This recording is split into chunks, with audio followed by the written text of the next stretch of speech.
Hello, everyone. I'm Barbara Ham Lee. You listen to his sage perspectives on current events monthly during the Another View Roundtable. But today we talk with journalist, entrepreneur, talk show host, and author Wil LaVeist from a different perspective, a very personal perspective about marriage, child rearing, love, pain, healing, and the law. Wil just wrote a new book. It's called Dear Daughter, and it's a love letter to his daughter and anyone else who wants a successful, loving, long-term relationship.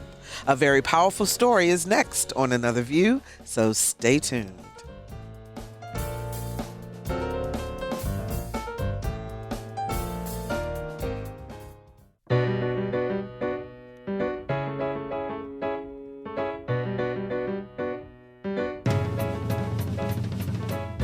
Discussing today's topics from an African American perspective, this is Another View.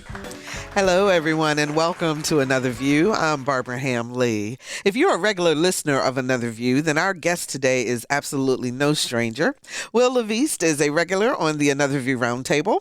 He's a journalist, entrepreneur, talk show host, and author, and his new book is called Dear Daughter, A Dad's Marriage Advice on Love, Pain, Healing, and the Law. Hey, Wil, you don't have your buddies with you here today. Thank God.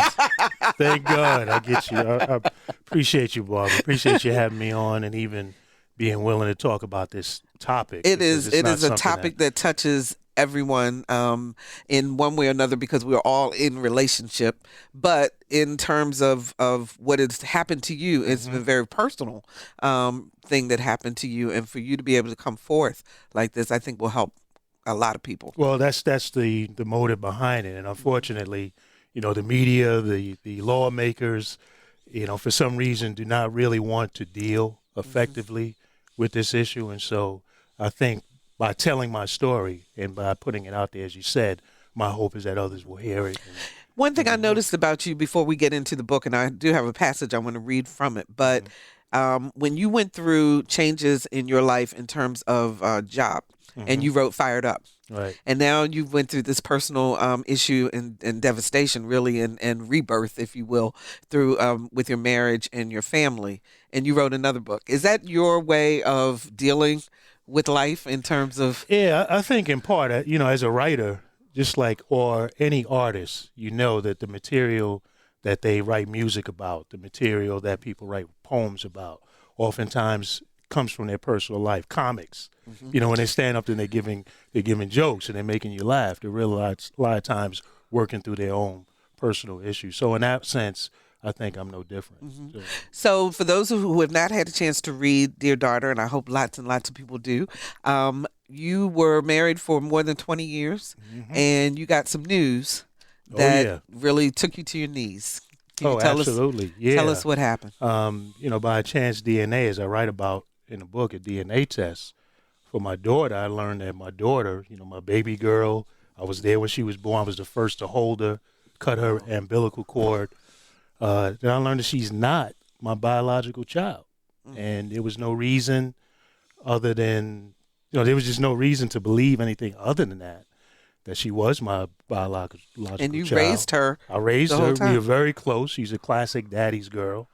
We were very close. And the only girl, right? And the only girl. And you see me out with her. Yes. You've met her. Yes, you see me out with her all the time. I mean, we're very close. And then I find out that all these years, we've essentially been lied to and had this information withheld from us, and particularly from her, because what are we unless we know our identity, And where and we so, come from. and you really is essentially her identity, sense of self was stolen from her, withheld from her. I want to read a passage, if you don't mind, from the book, because I think that this will just give our audience a sense of what was going on.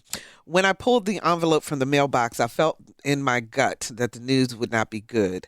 I sat at my kitchen table and stared at the envelope in my palms. I took a deep breath and then I prayed. I asked God, in the name of Jesus, please grant me the ability to handle these results if they are bad. I slowly opened the envelope and slowly unfolded the document. Carefully, I read the words and numbers from top to bottom. Finally, I saw it. Probability of paternity, 0%. I began to hyperventilate. I dropped the document on the table as I stood abruptly. I paused and then I paced toward my bedroom. Then I reversed and headed back to the table and then to the kitchen. I couldn't breathe. I couldn't think. My son, who was asthmatic, pierced my mind. After several years of rushing him to the hospital, for the first time I understood what it was like for him to have an attack. I headed to the front door and pulled the knob. I need air. I need air. This can't be. I need air. I felt myself thinking as my heart raced. I dashed outside and down the stairs, still trying to catch my breath. I began to walk and walk and walk. I need air. This can't be. I need air. This can't be.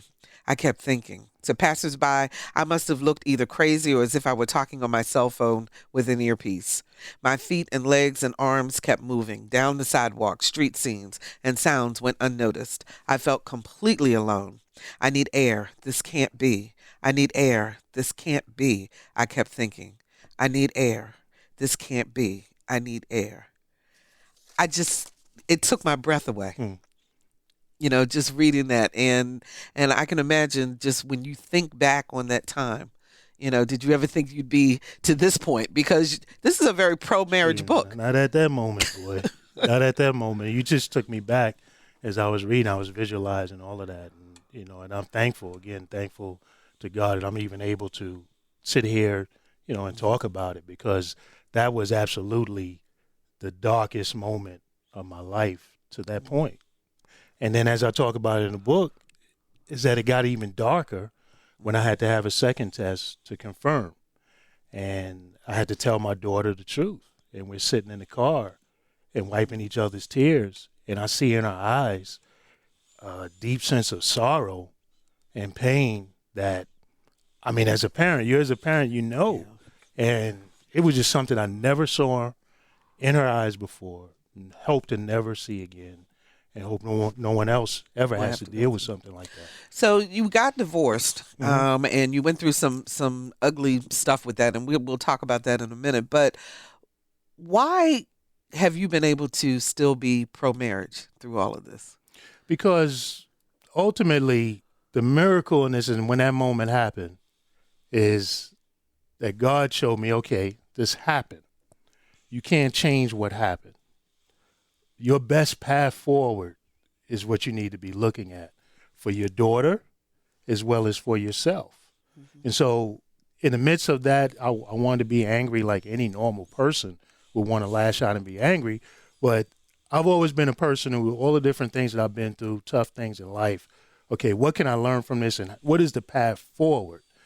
And that's where my focus got shifted. What is the path forward? Because what you do now, if you lash out, if you do these things, as we talk about the law, this is not going to play well for you. Exactly. And it certainly is not going to play well for your daughter, your children, the people in your life that you love. So I was able to start focusing and look on a path forward. Also, the ironic thing about finding that out, also in a strange kind of way, was confirmation to me for the difficulties that I'd already been experiencing throughout the marriage. It's like, because a divorce or something like that, it doesn't happen just overnight. Exactly. And as I talk about in the book, a lot of times the divorce happens before the marriage even happens. Because things that you should have recognized deal breakers, or dealt all with. that you should have dealt with, that you shouldn't have ignored.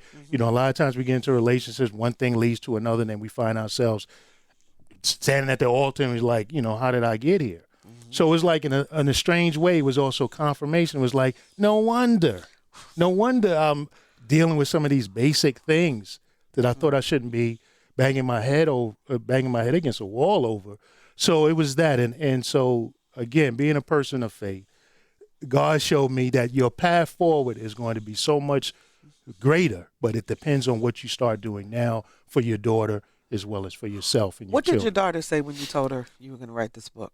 Because you're very careful, even though you tell what happened, you're very careful to also protect her privacy in terms of the rest of the story, if you will, and so forth. But what was her reaction? Her initial reaction was, she knows me very well, and she kind of knew that, again, that I might be going down that road. She's also an artist herself. She's a graduate of the Norfolk School, Government School of the Arts. So she's a theater major.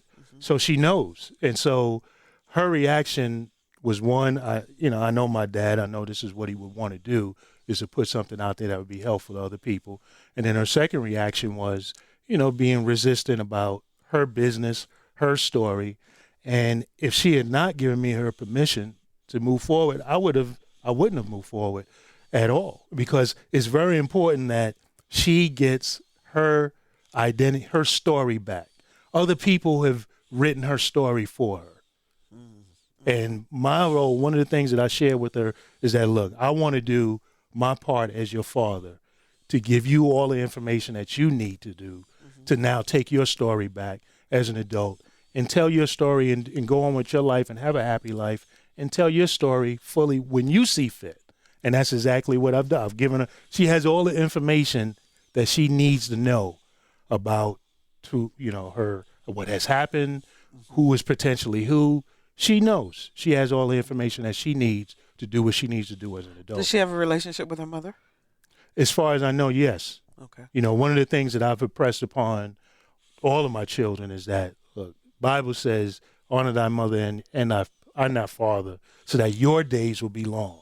In other words, so that your life can be prosperous. Right. So Exactly. to disrespect the mother, the woman who has given them life, who birthed them, I wouldn't stand for that as well. And I have, the great model that I have for that is my own father, who had a very tough upbringing, who had a very tough relationship with his mother, who in the middle of depression sent him away to the islands to be raised, thinking that, she would be able to see him at another time. He didn't come back. He didn't get after being sent, he was around 5 years old. He didn't see his mother again until he was at 20 years old. Wow. And he modeled for me. She lived to 90-something years old, and I watched him, and he modeled for me and for all of my siblings how to take care of your parent at an elderly age. He was the only one that was there for her, along with his grandchildren, to take care of her at that age. But he went through his entire, teens, all his everything. critical years, not knowing his mother, looking up at the sky, waiting for his mother to come back to him. Wow. So our lives and things that happen to us when we're young, because your parents divorced. Yes. And that, you say, played a role in discovering who you were as you started to date and as you started to grow up. Absolutely. Subconsciously, their divorce, their relationship impacted me. They divorced, I was 12. And, I was the last one of a total. My father had a total of 6 children, 4 with my mother, and I'm the youngest. So they were gone, off to college. My brother is closest in age to me. He's 4 years older than me, was transitioning into college. So I spent... So you were home by yourself with my them. mother. So I spent a lot of time with her, saw a lot of what she went through. She'd gone through a divorce. She was in her 50s. She was our age now. And, oops, I wasn't supposed to say that, Barbara. That's okay. But you think about that. She's going through a divorce. She's dealing with things like menopause. She came from another country. All these aspirations, came from the Dominican Republic, things she wanted to do with her life. Now she's going through a divorce. We're living in Brooklyn, Brownsville, in the projects. And she's now having to remake her life and has got this young son, 12 years old, 14 years old, 16 years old. What do you do? So what did you think marriage was supposed to be about? Then based on, growing up with a single parent, based on what you saw your dad do, based on all the factors that were happening. So when you get to college age, dating age, marriage age, what did you think you were supposed to be about? And how did you discover who you really were? I thought it was supposed to be, because a lot of what I did see up until the time they divorced was what I thought was healthy. We had the images on television. So I thought marriage was supposed to be about 2 people coming together, supporting each other, raising a family together, so forth and so on. I didn't know, some things, how I was affected subconsciously, like I write about in the book, of how my view towards relationships, and I was sort of that shining armor, Mr. Fix-It. You were coming type in of to person. save the day. Yeah, I'm saving the day, because part of it was subconsciously I had seen all of the difficulties that my mother went through, her pain, her struggles, and I was exposed to a lot of things as a young kid, adult stuff that I really shouldn't have been exposed to. So I'm sort of in that I was in that caregiver mode. at an early age, going through my teens. So quite naturally, I started realizing that, in my relationships, some of the, women that I had relationships with were fitting in that I perceived to be somebody that needed to be fixed or somebody needed to be taken care of. And I didn't know that consciously, I was looking for Claire Huxtable. I mean, straight up, that's what we came up. That's what we were told to go get. Consciously, that's what I was looking for. But subconsciously, I was looking for drama. And that's what you found. And that's what I got. For real. Yeah. 440-2665 or 1-800-940-2240 are the numbers to call. We're talking about relationships and about marriage. The author of the book is Mr. Wil LaVeist, and the book is called Dear Daughter. It's a dad's marriage advice on love, pain, healing, and the law. So the first letter that you write to your daughter in the book is about getting to know yourself. So what do you tell her? Well, what I'm basically telling her is that, don't you even begin to try to go bond with someone else unless you have a clear understanding of who you are, your own identity, or at least, have a sense of where you may be going in your own dreams and aspirations. Because when you connect with someone, you don't want to give yourself up and be totally engrossed in what they're saying they're trying to do. That's not fair to either one Exactly. of them. Exactly. Yeah. You start, your expectations levels start going up. This person can't possibly meet all of your expectations. So have a clear sense of where you think you may want to go in your own individuality, and bring that individuality to the marriage, and don't ever totally give it up. Now, again, just like working in any organization or any team, you have to now come together as to what is the goal of the team. But you still need to be able to function as an individual, just as the body has arms, legs, head, each part has a function. But they don't get into each other's lanes. They function for what is in the best interest of the body. So in the book, you talk a lot about counseling. Yes. And about how important it is for you personally, before you get into the marriage. Absolutely. And so forth.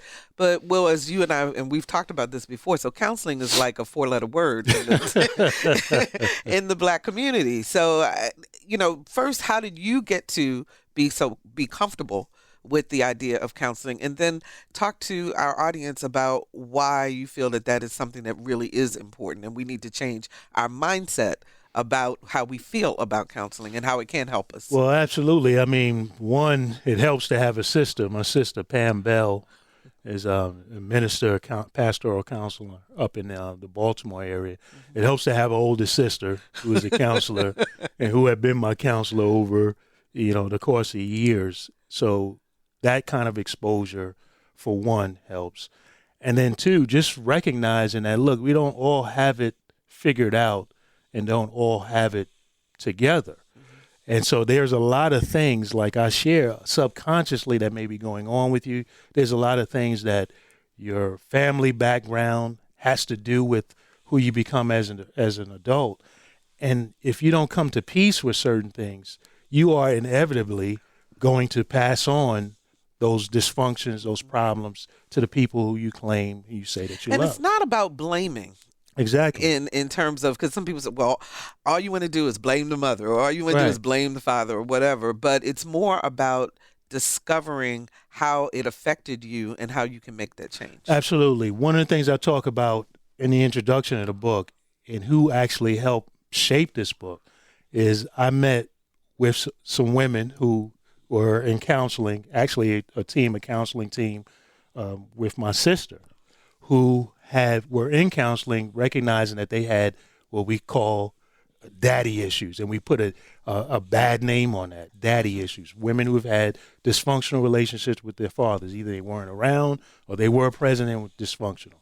And she asked me to come there and talk to them and give sort of male's point of view of relationships and things. These are women who are having struggles in their relationships, having struggles in work, their careers, what they want to do.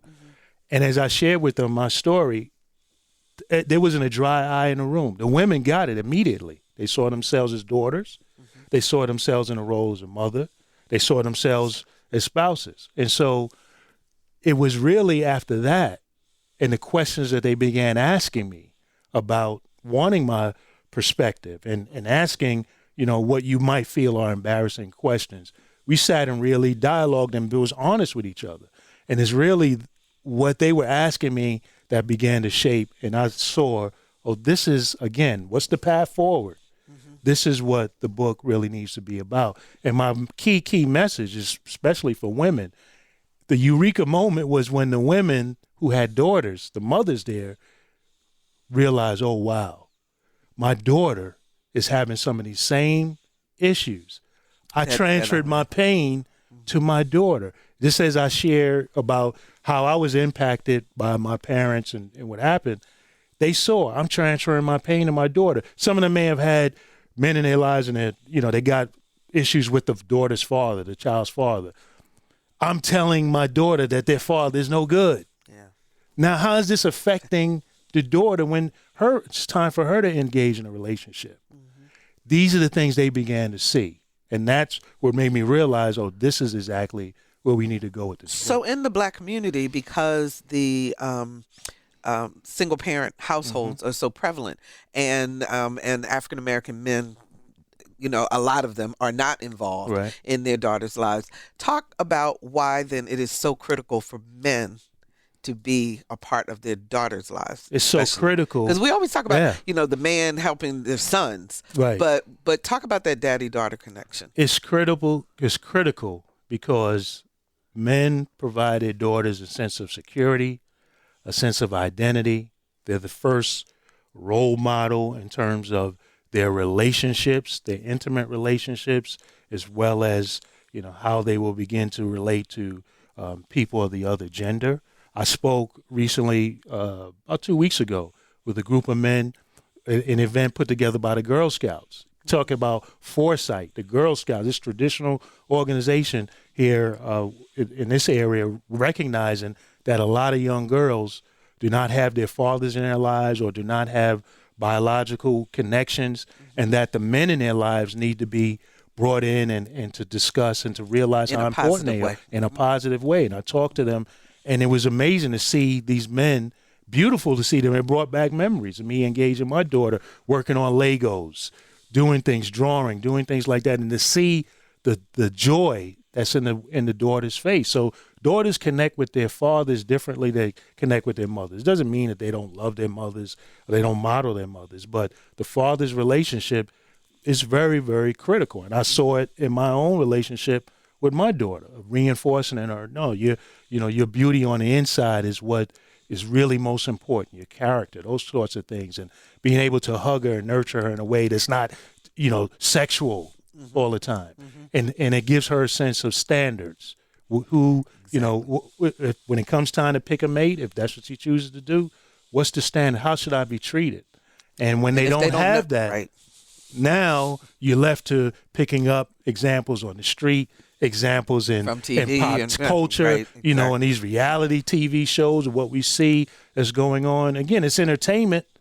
But for people who don't have that, this becomes the model. This becomes, I guess, especially when it's reality TV, which you and I know it's scripted. Yes. But it has a perception that it's actually real. Absolutely. So that's the danger in it, potentially. So when they don't have a model, like my daughter, she can sit and watch reality TV all she wants, but she knows the real relationship that she had with me. So that's what you're left to. If you're just joining us, we're talking with author Wil LaVeist, and he is the author of Dear Daughter, A Dad's Marriage Advice on Love, Pain, Healing, and the Law. Let's take a call from Michael in Portsmouth. Hi, Michael. You're on the air. Oh, I guess we just lost Michael. Okay. So the chapter 1 is to get to know yourself first and to really spend some time figuring out who you are. And you talked about putting in the universe what you want. No, how did you say that? Yeah, putting out there what you want instead of what you don't want. Instead of what you don't want. A lot of times, so for example, if you had a dysfunctional father, which a lot of this message is for women, but there's also, a powerful message for men as well, you'll start saying, I don't want a man like my dad, or I don't want a man like this. A lot of times when you start emphasizing what you don't want, that's exactly what you end up getting coming through the back door, what you don't want. So put out in the universe what you do want. So put out there what you do want. So I say, if there's anything, you look at your relationship with your parents or whatever, what are the 3 things about your parents, whether it's your mother or your father, that you really like, that you really love and appreciate.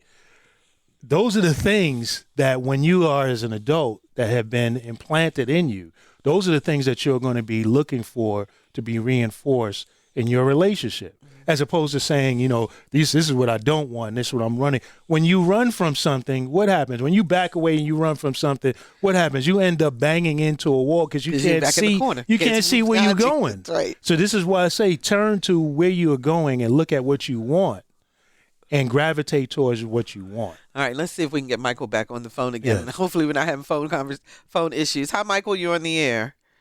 Yes, ma'am. I'm sorry about the first incident. No problem. Yes. It's been a long time established. The expert said that fathers, not mothers, fathers are very important for young girls growing up in the home. But I just want to get to this, and this is to the author. I like to say, sir, and you probably know this already, but God is in control. And there are reasons why some people, unfortunately, have to have sadness, because this sadness gives them strength for what is needed later on for a grandchild. Sometimes that father, you are the father in sense of raising your daughter, but maybe it was best that you were the man in her life and not her actual father, if you know what I mean. God has a design. There's reasons why things happen. And due to those problems, people have certain strength that they wouldn't have had. Because, see, now, because of your strength that you have now, it's going to be passed on to your grandchild. Okay. All right. That grandchild may be somebody in history later on. You never know, because of the strength that is needed to be passed. Okay. I'm just saying. Thank you, Michael. We appreciate that. We'll respond. Yeah, Go ahead. I appreciate that. Yeah. He's speaking to, and Michael, I definitely appreciate that. Is he's speaking to the path forward? He's exactly right. That's what God showed me. What is the path forward? How do you want this to play out? How do you want this to be? But I would also caution him, again, being a person of faith, I would caution him to, as we look at this too, that there are people who are not necessarily believers in God, who also need to understand that when things happen to you, that you have to be able to look at, okay, what is the path forward? Yeah. How do I can't change, go back and change what has it, happened, because as I write about in the book, there was a man of God who is also a officer of the law, who is very much involved inappropriately in my marriage. I talk about that in the book. They're in court, in the situation in the court. You had a preacher who is supposed to be a Christian preacher, or every Sunday telling people how they should live and what they should do.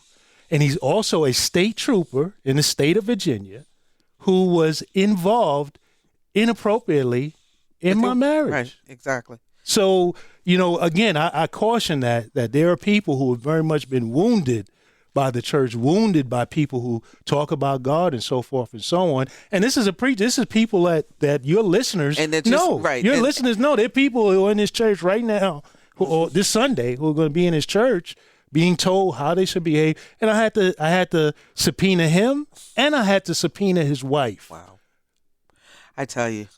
So let's talk, since you talk about the subpoenaing and so forth, let's talk about what happened to you in terms of the law. The fiasco. Because, yes. The legal fiasco, technicality system. The legal technicality system, as you call it. Because obviously after all this came about, you and your wife decided to get divorced. Or you decide. I don't know. Which one did you guys go to? It actually came about in the midst of the process. It actually came about. Okay. So just for people to understand, right, when we're talking about an issue of paternity fraud can happen to a man or a woman, but primarily happens when a woman has a child for another man outside the marriage and leads the man to believe that is his biological leads child. The husband to believe. Leads the husband to believe his biological child. Now, in the state of Virginia, right, once you have only up until 2 years So by the time the child is age 2, to be able to find out whether or not this is the case. So you are presumed, in a marriage, the husband is presumed to be the father. So having found this out after that 2-year period, after the 2-year period. After the 2-year period, I can no longer now get an annulment. So paternity fraud is grounds for an annulment. Okay? An annulment means that the marriage never happened. Never happened. Okay. So without that, now no longer being able to get an annulment, my only other option is a divorce based on adultery. And so that's what I was faced with. And so I had to go in through court, showing evidence of adultery and all of this and that and the other with my attorney. So we thought we proved that. We had, I just said, I had to subpoena people who were involved in an adulterous relationship. I had a situation when people raised their hand to God under oath, so they're going to tell the truth, whole truth, nothing but the truth, and admit it. So I had the defendant admitting adultery. I had the alleged paramour. I got to say alleged now because of the ruling of Judge Jones, Gerald Jones, alleged paramour admitting that it happened. Mm-hmm. So in the middle of the case, in the middle of my attorney, making the argument, Judge Gerald C. Jones, Circuit Court, Norfolk Circuit Court, former legislator, guy who's ruling over my case, stops him in mid-sentence and says, okay, you've proved adultery. Essentially, I quote directly from the transcript. Mm-hmm.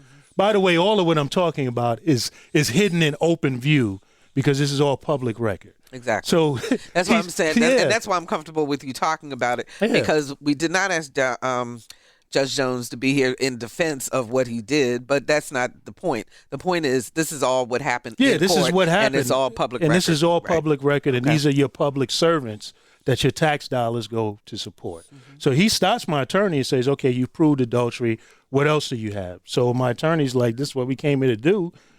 This is only other option. Let me wrap up the case.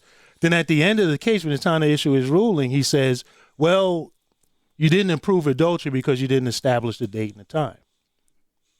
So is that my attorney and I looking at us? My attorney looking at us like he's got to be kidding me.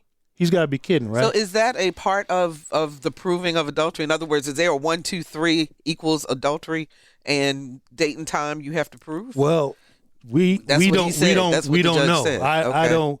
I really, he didn't issue an opinion. And when we sought to appeal it, the clerk who looked at it in the appellate court, that's another thing that people should recognize. The appellate court, you don't necessarily get an actual judge that's looking at your case. Ding, ding. It's a clerk a lot of times because of the level of cases. But the clerk refused to look at the transcript where Judge Jones said this because of a technicality. Procedural, the technicality was procedural default, something to the effect that my attorney didn't cite properly a particular case to warrant his argument about Judge Jones saying you proved adultery and then coming back later and saying, well, you didn't prove adultery. Mm-hmm. And the interesting thing is that this is all public record. This is open. And as I was working on this book, and even after, as I've had book signings, I've talked to several attorneys who, again, off the record, when I said this or when they read this and saw this, they said to me, here's my Judge Jones story. Well, do you think that men in general get a raw deal, if you will, compared to women when it comes to divorce court and when it comes to I think the evidence shows that, but I think the bigger problem is that men, when it comes to issues like this, somehow get a brain freeze. Our legislative branch, our judicial branch, a lot of times men get a brain freeze when it comes to these issues of fairness, and it's the women who see these issues, such as yourself, and see this as like, oh no, this is a problem. Mm-hmm. So just like I write about in the book, and I went even as far as testifying before the Senate Courts and Justice Committee on this issue Trying to see if of we could get paternity a paternity fraud. And I think Mamie Locke, Senator Mamie Locke, who I sat in office and shared this story, and she immediately got it. She saw that this is not a male versus female issue. This is an issue of what is happening to the child, what is happening to another human being. And she produced a bill, Senate Bill 1490, I think 1495, that sought to update the laws pertaining paternity fraud, because we now have DNA evidence. We have so much more evidence and ability to really get to the truth of things. And different ways that people are having children now too. Exactly. In vitro and same-sex couples having children. I mean, the law needs to be updated. And these men sat there, with puzzled look, and I knew that they were going to do nothing.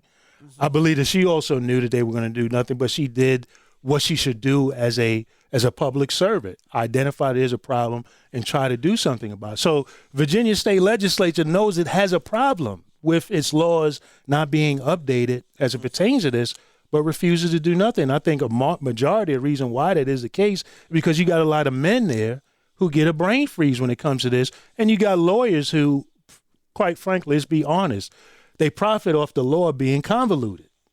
Is when the law is convoluted, right? The longer it takes. The more it's convoluted, the more you need a lawyer to wade your way out, and the more you're paying. You even said in the book that someone may have suggested you go the civil route to in suing your spouse, but that you could get either $1,000 or $10,000, and it costs $5 to hire the attorney. So exactly, cost-wise, it just didn't make sense. That's why I call it the legal technicality system. Is really, people need, and that's another reason why I wrote the book and I talk about and the law, because people need to understand that the legal system is not really about justice. It's about revenue. It's about who can pay. It's about so the state doesn't have to pay. Like you said, Judge Jones comes out of the family court system where it's about trying to find a dad who's going to pay so that the state doesn't have to pay. And, his wife, Lynn Simmons, is in that system as well. And this is how people operate. Now, is every lawyer this way? Is every judge that way? No. You've got a judge. I cite a case in the book, a judge out of Charleston, Virginia, who looked at a similar case where they were not married and said where it was found that the woman said it was the father, is not the biological child. He was on the hook for $200 a month in child support. The judge said this is grossly unfair. Right. I'm going to reduce this to $1. Mm-hmm. I make that point in the book that I say, okay, so if they were married, then what? What would the judge have had to do? Should the woman still be eligible for alimony? Exactly. That's the case that I'm dealing with. Why am I paying alimony for someone who committed an act that, according to the law, is grounds for an annulment to say that the marriage never existed? Why am I still paying alimony? Because you couldn't prove the annulment because the law has not kept up. Didn't allow me the opportunity. Right. Let's go to the phones. Right. Daniel Doyens is from Newport News. Hi, Daniel. You're on the air. Hi. Thank you for taking my call. Sure. I had a quick question on what you were touching on earlier about that parental dysfunction sometimes growing up. And I was wondering if you had any recommendations from the child's point of view, their perspective, and growing up and identifying those dysfunctions, recommendations on addressing those with the parent, discussing those things with the parent, and trying to get to the bottom of whatever those dysfunctions may be and how to resolve them and maybe maturing together. Yeah, I appreciate that. All right, go ahead. I would say, depending on your relationship with the parent, you can attempt to do it one-on-one. If you think it would actually lead to a more volatile situation, a parent just going into denial, I would recommend trying to do it in the context of a counseling session with a professional or a mediator type situation where someone who's trained to be able to discern what's actually being said and what's actually meant and has experience with this, and that can get you to a point of healing. And that's a lot of what I talk about in the book. I don't propose to be a counselor. I'm saying go to counseling. You can learn from my experiences, but take your situation, see yourself in my book, and then get to counseling. So I would recommend it being done with a mediator, preferably someone who knows neither one of you, who has no skin in the game concerning either side, is not going to be picking sides, and a good counselor who can help you mediate. And who can really listen. Let's go to Benson in Virginia Beach. Hi, Benson. You're on the air. Hi. Thank you for this show, by the way. It is really, really great. Thank you. I'm a dad I have 2 girls, and I'm married. And number one, my wife is like the most precious thing that ever happened to me. It's beautiful. And my 2 daughters, they are amazing, actually. But there's something I've noticed.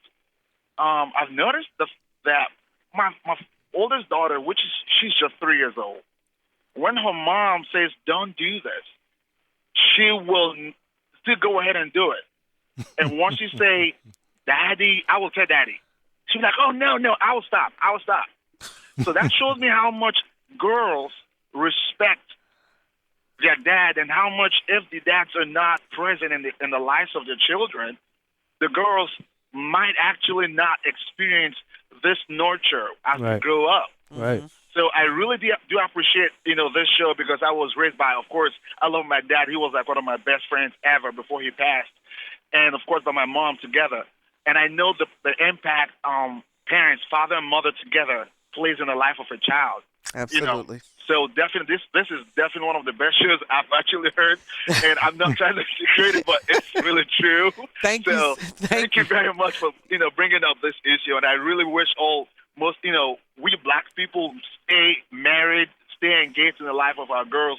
Both got, the sons and our girls at the same time. So absolutely. Thank you very much. Thank you, Benson. We appreciate that. Buy the book, Benson. Appreciate it. But he's absolutely right. And I would also encourage him to make sure that he and his wife present a united front to the children. So as he sees his daughter reacting when she hears Daddy that way, don't take that to mean, Daddy has more power. And he's not saying it. He's saying he recognizes his impact. Mm-hmm. I would say, look at that and say, okay, let me make sure that my wife and I are on a united front, so that even when Daddy's not around, that daughter will respond positively and effectively to mom as well. So reinforce each other. Absolutely. Be a united front.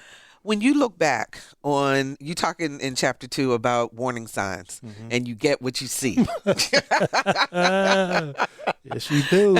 When you look back on your own relationship, on your own marriage, did the bells just start going off like crazy? Going, why didn't I pay attention? And why didn't you pay attention? Well, people who know me from back when I was in my late 20s or so, and were talking to me at the time, have reminded me, we told you certain things, and you were saying certain things at that time.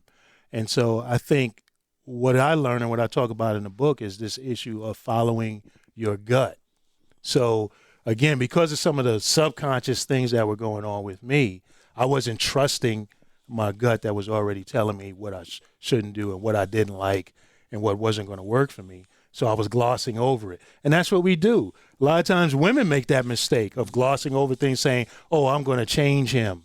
Oh, he's this way now, but he's going to change. And men, we do it as well. Grown people. You can't change you can't change grown people. And you don't have a right to change grown people. Grown people have a right to be the way they want to be. So if you can't engage somebody in a relationship and allow them to be themselves and you be yourselves, and you can't coexist on that way, then you don't need to be together. You talk also, we got about 3 minutes left. You talk about thinking about, I know, doesn't it go by quickly? You talk about thinking about paying attention to things like how you want to handle your finances. What about child rearing? Answering those types of questions. Some people say, well, if you're in love, that'll all work out. I take it you don't agree with that sentiment. Again, like I said, I went back to, the women in that counseling group and the kinds of questions they were asking me. And that's what really built the book. But no, when you start looking at things like politics, money, sex, religion, those are the things that will send people who really believe that they're in love. That'll send you in the midst of, a war with a snap of a finger. And so what I try to point out is addressing those hot button issues and how you should look at them, but that the most important thing is, it's not so much what I recommend and doing exactly what I say, but it's about you looking at what's going to work for you, what's going to work for your spouse, having a conversation about it, and working it out together. So absolutely, I look at those hot button things that, will reveal to you that there's a problem that you probably should have never gotten together in the first place. And so if you can work your ways through those. One of the things that you said in the book was take a ride with someone for an hour and where you're not sure where you're going. I know you had a good time with that. I did. I you had and to Max, chuckle. I some... travel a lot. and what happens and how you react to that situation Absolutely, as a gauge for whether or not you can get along. Yeah, and the reason why I talk about that is a lot of people say, you should live together as a test run to learn. You don't learn about somebody by living with them like that. No, because people still put up a front. But when you are not living together and you take a ride like that and your guard gets down and it's a long ride, you start acting like how you really act. So again, it's a metaphor for life together. You're in a car, you're on a journey, you're on the same space together, you're not sure where you're going. How do people handle situations? Or is a person nagging you about making a left turn, making a right turn? I talk about a book. Are they stepping on the brake every time? That'll tell you something about, your relationship and how you feel about each other. Okay. Less than a minute. Are you dating now?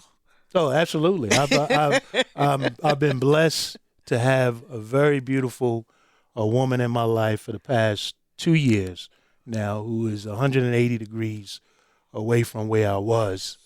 And a big reason is that I started looking at what were the things that I really loved about my mother and looking for that in a woman. And the things like I talk about in the book, my mother loved music.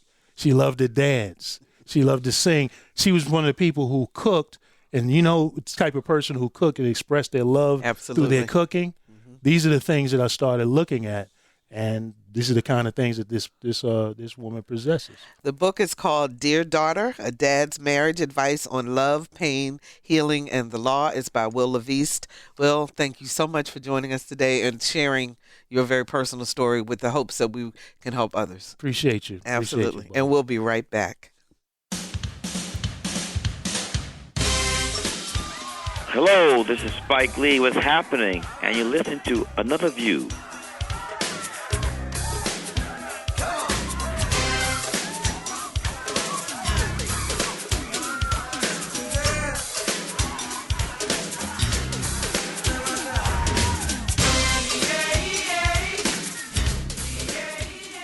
And welcome back. Starting your own television network takes a lot of money. Just ask Oprah. But what has taken some over $100 million to do, Joseph Collins accomplished with less than $10 million. Collins is the founder and CEO of Punch TV, and he recently shared with our Lisa Godley what drives him to create diverse programming and pushes him to take his network to the top. I'm a go-getter. I make up my mind. I visualize the things that I want, and then I create a plan to go get it. Which could explain how Joseph Collins has taken a syndicated martial arts TV news show and turned it into a fast-growing television network called Punch TV Studios. The goal of Punch, to create original programming that appeals to a diverse audience. You're watching Punch. Punch TV. Punch. Punch TV. Punch. What's up, it's your girl Gabrielle Union, and you are watching Punch TV. Punch TV is currently accessible to more than 50 million homes and has gotten SEC approval to sell stock to the public.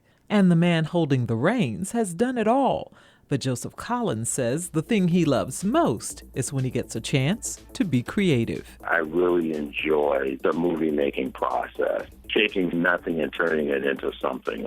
We just shot our first live production in a long time, and it was called The Underdogs of Comedy. It was hosted by Speedy, and we had some great comedians on. We had a full audience, and I literally directed that show, and that to me was so awesome to be able to do that. And I had not been able to direct in over 3 years. Really, most of the times I have to be creative through other people or or I end up providing the financing for other companies that want to do shows. And so I kind of like don't get to be a part of that part of the creative process, but I enjoy that. It's just so exciting to me. But he's quick to point out that he often has to divorce himself from the creative process in order to ensure that all the necessary components to grow a successful television network are in place.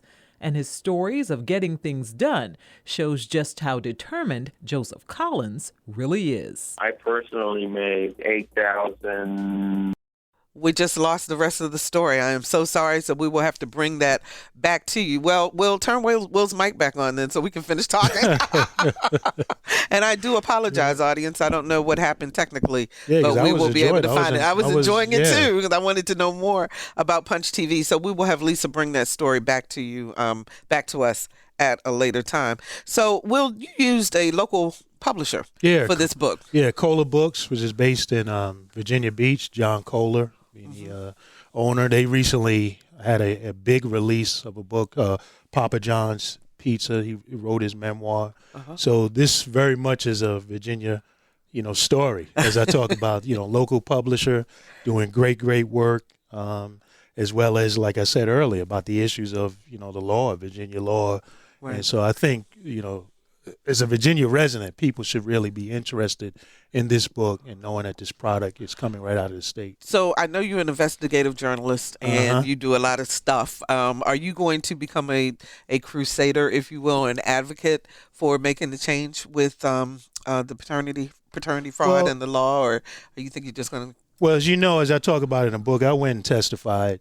I knew that the legislature would do nothing. They didn't disappoint me. I'm available to speak. I'm available to speak. I'm available to share my story. I'm available to talk to groups. But honestly, as a former, reporter and journalist, I have a huge respect for the public's right to know. I don't have a lot of faith in our legislators because I know what their motivations are. Nor do I do in the court system. I don't advise people to take law in their own hands. But I will advise people, do not go into court thinking that it's about justice. Don't prepare yourself as best you can, but don't go in there believing that you're watching Judge Judy on TV or something. And that's a whole nother story that we can talk about soon. But thank you so much for spending this past hour with us, listening audience. If you'd like to hear this show again or share it with a friend, we're simply a podcast away. You can find our podcast on our website, anotherviewradio.org, and any other place you go for audio listening. We're on Facebook, so like us, and I'm on Twitter at Barbara Ham Lee. Next time on Another View, the power of the pair, how authentic friendships can foster collaborations that inspire, motivate, and build confidence. You're going to meet two women from Atlanta, Georgia, who will change your whole perspective on what it means to truly be friends. Our theme music was composed and performed by Jay Sennett. Lisa Godley is on vacation, so Hannah Martin stepped in as our show producer. Victor Bowen is our audio engineer, and Trey Watson answered our phones. I'm Barbara Ham Lee. Thank you so very much for listening to Another View.